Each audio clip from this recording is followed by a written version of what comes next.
చెప్పుకొని కార్యక్రమాలు ఏమున్నా సరే ఒక సోదరభావంతో చేసేవారు పనులన్నీ.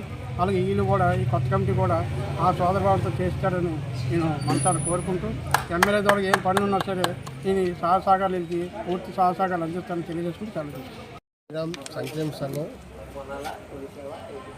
ప్రధాన కార్యదర్శిగా నూతన కార్యవర్గంలో ఎంపిక చేయడం జరిగింది.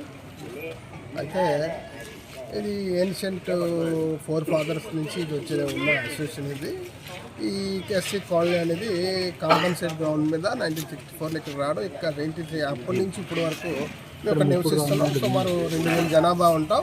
ఈ 2000 జనాభాని మేము మొత్తం ఇది ట్రెడిషనల్ బ్రదర్ గ్రూప్ అంటే కులం పేరు మీద ఉన్న సంఘం. దాన్ని మేము జై భీమ్, జయరాం బాబు, జగజీవన్ రామ్, డాక్టర్ బిఆర్ అంబేద్కర్ ఇద్దరు పేరుతో ఇద్దరు సూర్యచంద్రలాగా భారతదేశానికి దిక్కై ఉన్నారు కాబట్టి వీళ్ళ పేర్ల మీద పెట్టుకొని మేము ఈ సంఘాన్ని నడుపుతున్నాం. ఈ సంఘం తాలూకా కార్యక్రమాలు మెయిన్ ఏమిటంటే ఇక శ్రీరాముడు పండుగ చేస్తాం ఏప్రిల్లో, తర్వాత నవంబర్లో గౌరీ పార్వతి పరమేశ్వర పండుగలు చేస్తాం.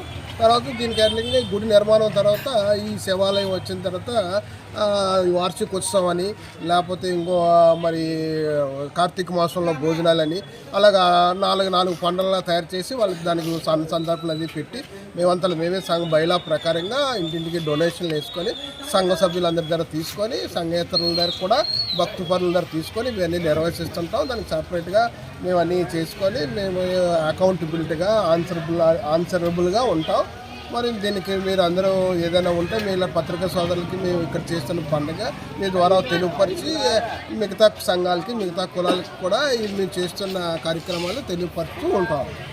నూతన కార్యవర్గంగా అధ్యక్షులుగా గంటేటి చిన్నప్పలరాజు నేను నిన్న ప్రమాణ స్వీకారం చేశాం. మా కార్యవర్గ సభ్యులందరితోటి కూడా ప్రధాన కార్యదర్శిగా వైవిడిఎన్ ప్రసాద్ గారు, అలాగే క్యాషియర్గా ఉప్పాటి శ్రీనివాసరావు గారు, అలాగే వైస్ ప్రెసిడెంట్గా మన పెదిపూడి గణపతి గారు, అలాగే వర్కింగ్ ప్రెసిడెంట్గా ముప్పిడి గౌరీ ప్రసాద్ గారు, అలాగే క్యాషియరు, జాయింట్ క్యాషియరు, అలాగే ఆర్గనైజింగ్ సెక్రటరీ రమేష్ గారు, శ్రీనివాస్ గారు, అలాగే మన రవి గారు ఈ నూతన కార్యవర్గంలో ఎన్నుకోబడ్డాం. కాబట్టి మేము చేయవలసింది ఏంటంటే మా పూర్వీకుల నుంచి ఈ రోజు వరకు కూడా ముఖ్యంగా మనకు 2 పండుగలు జరుగుతాయి. ఒకటి శ్రీరామనవమి, రెండోదేమి గౌరీ పరమేశ్వరుల పండుగ జరుగుతాయి. దాంతోపాటుగా మనకి కేదారేశ్వరుడు స్వామి తాలూకుదే మన కార్యక్రమం ఏది కార్తీక మాసంలో కార్యక్రమం జరుగుతుంది. కార్తీక మాసంలో కూడా స్వామివారికి మేము కళ్యాణం చేస్తున్నాం. అలాగే గోదాదేవి కళ్యాణం కూడా చేస్తున్నాం. ఈ పండుగలతో